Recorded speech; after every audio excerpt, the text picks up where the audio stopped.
Praise the lord. August 11వ తేదీ 2025. ఈ రోజు దేవుని వాగ్దానము. నీవు మొర్రపెట్టినప్పుడు నీ విగ్రహముల గుంపు నిన్ను తప్పించునేమో, గాలి వాటన్నింటినీ ఎగరగొట్టును గదా.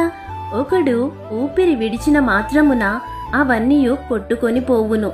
నన్ను నమ్ముకొను వారు దేశమును స్వతంత్రించుకొందురు, నా పరిశుద్ధ పర్వతమును స్వాధీనపరుచుకొందురు. యెషయా గ్రంథము 57వ అధ్యాయము 13వ వచనం. సాత్వికులు ధన్యులు, వారు భూలోకమును స్వతంత్రించుకొందురు.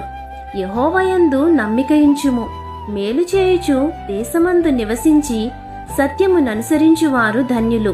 కీడు చేయువారు నిర్మూలమగుదురు. యెహోవా కొరకు ఎదురుచూచువారు దేశమును స్వతంత్రించుకుంటారు.